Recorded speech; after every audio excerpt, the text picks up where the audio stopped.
Hi good morning बच्चे, कैसे हैं? आई होप आप लोग अच्छे होंगे। My YouTube channel struggle coaching classes bye HK sir, आप सभी लोगों का स्वागत है।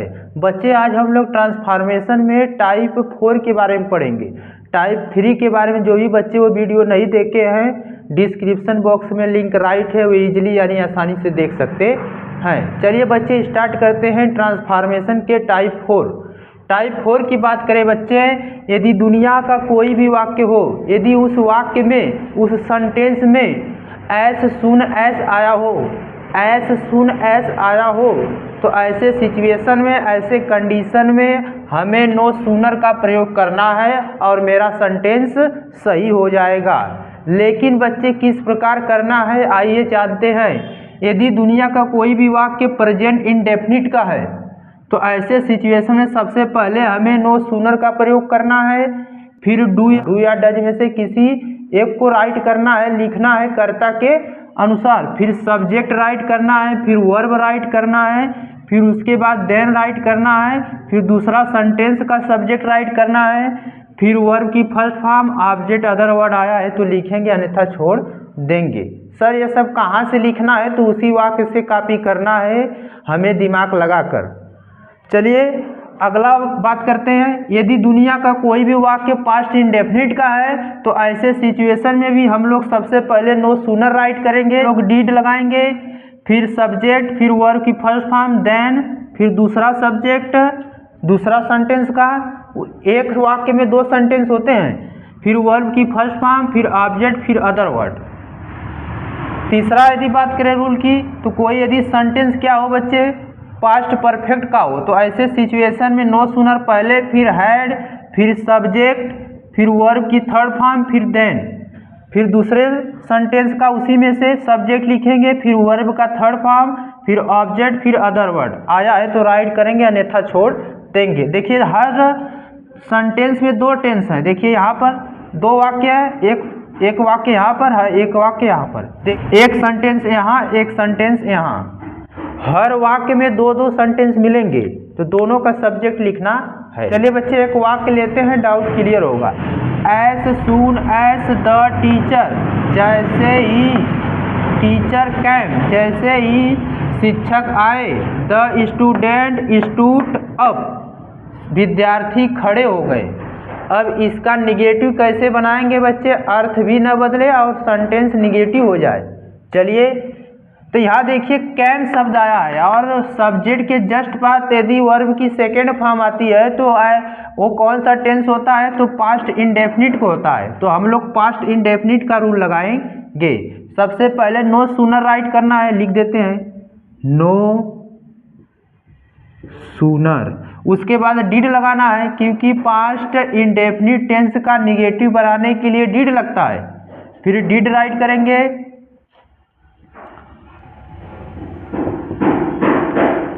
फिर उसके बाद सब्जेक्ट क्या है, द टीचर, तो लिखेंगे द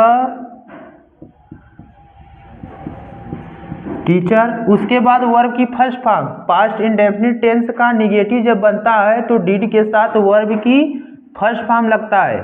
यहाँ कैम है, कैम का फर्स्ट फॉर्म क्या होगा, कम। अब उसके बाद क्या कर रहा है, देन लगाएंगे, सेंटेंस को जोड़ने के लिए देन। अब उसके बाद क्या करा, सब्जेक्ट क्या, द स्टूडेंट।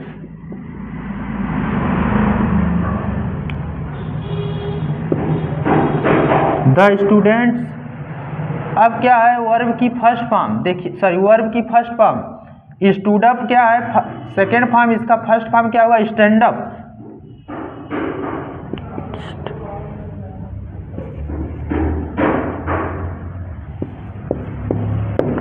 अब अदर वर्ड वो ऑब्जेक्ट नहीं हम छोड़ देंगे, मेरा बन गया no sooner did the teacher came then student stand up, जैसे ही शिक्षक आए विद्यार्थी क्या हुए, खड़े हो गए।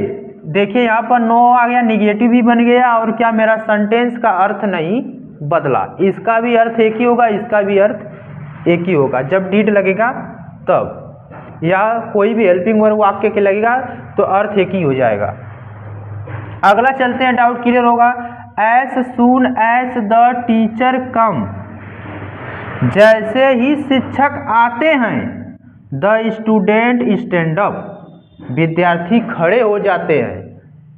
पहला जो वाक्य था बच्चे वो पास्ट इंडेफिनिट का था, बट दूसरा जो वाक्य है प्रेजेंट इंडेफिनिट का, क्योंकि यहाँ कम आया है, यहाँ स्टैंड अप आया है। जैसे ही शिक्षक आते हैं, आ गए नहीं, जैसे शिक्षक आते हैं विद्यार्थी खड़े हो जाते हैं। तो इसको कैसे बनाएंगे? प्रेजेंट इंडेफिनिट का है तो नो सूनर पहले राइट करना है, तो लिखेंगे नो सूनर। बहुत इजली है बच्चे। डू या डज में से एक लगाएंगे तो देख लेते हैं करता क्या है, द टीचर। तो द टीचर के लिए क्या लगेगा? डज लगेगा। अब सब्जेक्ट क्या है? The teacher. अब उसके बाद वर्ब क्या है? वर्ब देख लेते हैं बच्चे, कम, तो फर्स्ट फॉर्म ही लगता है नेगेटिव में। फिर उसके बाद क्या लगाना है? देन, सेंटेंस को जोड़ने के लिए। फिर उसके बाद क्या है? सब्जेक्ट, दूसरा सब्जेक्ट। दूसरा सब्जेक्ट क्या है? The student, the students. Verb क्या? Stand up. राइटिंग पे ना जाइए बच्चे, कंसेप्ट पे जाइए। दिव्य कीर्ति सर का देखिए राइटिंग कैसा है, बट उनका कंसेप्ट क्या है? कितने लोग आईएएस बनते हैं, पढ़ते हैं। आप लोग कंसेप्ट पे जाइए, समझने पे जाइए। यदि समझ में आ रहा है तो लाइक शेयर सब्सक्राइब कीजिए। अगला वाक्य लेते हैं बच्चे, डाउट क्लियर होगा। तीसरा, as soon as Raju had reached the station. जैसे ही राजू स्टेशन पहुंचा, जैसे ही राजू स्टेशन पहुंचा, द ट्रेन डिपार्टेड, ट्रेन रवाना हो गई, यानी चल दी। जैसे ही राजू स्टेशन पहुंचा, ट्रेन रवाना हो गई। अब इसका कैसे बनाएंगे? देखिए, एज सुन एस आया, सर ने बताया दुनिया का कोई भी वाक्य हो, एज सुन एस आता है तो हमें क्या लगाना है? No sooner. और सेंटेंस कौन है ये देख लेते हैं, हैड आया है, और हैड आता है किसमें? पास्ट परफेक्ट में आता है। चलिए वाक्य बनाते हैं बच्चे, डाउट क्लियर होगा। पहले क्या लिखना है? पास्ट परफेक्ट का है तो नो सूनर, नो सूनर। फिर उसके बाद क्या लिखना है? हैड। फिर उसके बाद क्या लिखना है? सब्जेक्ट। सब्जेक्ट क्या है?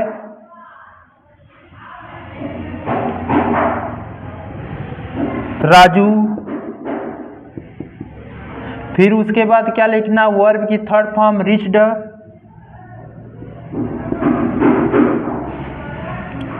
ऑब्जेक्ट है तो लिखेंगे रिच्ड द स्टेशन है।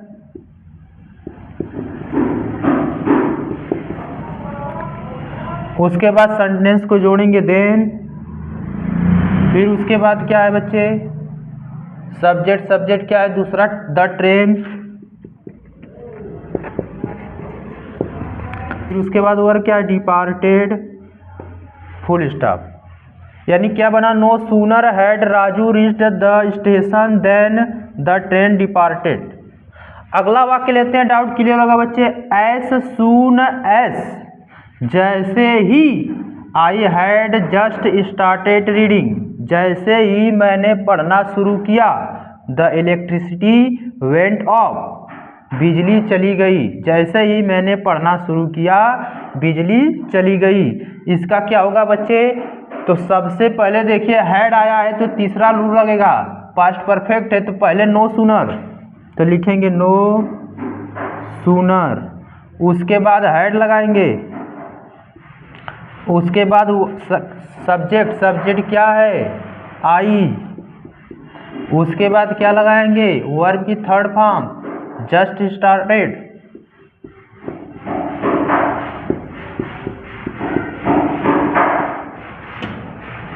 रीडिंग। उसके बाद सेंटेंस को जोड़ने के लिए, कामा को हटाने के लिए देन। देन के बाद क्या है? सब्जेक्ट। सब्जेक्ट क्या है? The electricity, the electricity. उसके बाद क्या बच रहा है? Went of. क्या समस्या बच्चे?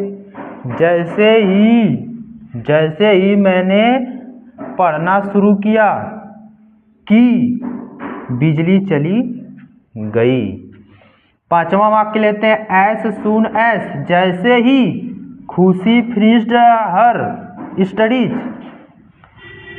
She got a good job, जैसे ही खुशी ने अपनी पढ़ाई पूरी की, जैसे ही खुशी ने अपनी पढ़ाई पूरी की, she got a good job, उसे एक अच्छी नौकरी मिल गई। इसको कैसे बनाएंगे, तो एज सून एज की जगह क्या होगा बच्चे, यहाँ पर लिखते हैं एज सून एज की जगह नो सूनर, फिर उसके बाद क्या लगाना है, इसमें भी देखिए खुशी के जस्ट बाद फिनिश्ड आया है, यानी वर्ब की सेकेंड फॉर्म यानी पास्ट इंडेफिनिट टेंस है, फिर डिड लगाएंगे। फिर उसके बाद सब्जेक्ट, सब्जेक्ट क्या है, खुशी।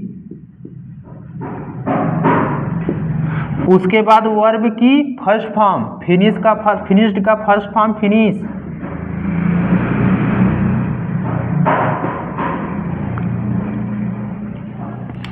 अब उसके बाद क्या चाहिए, सब्जेक्ट क्या है, अरे अदर वर्ड क्या है, उन लोगों का ऑब्जेक्ट क्या, उसके बाद क्या अदर वर्ड, हर स्टडीज। अब सेंटेंस को जोड़ने के लिए दे लगाएंगे, सब्जेक्ट का सी,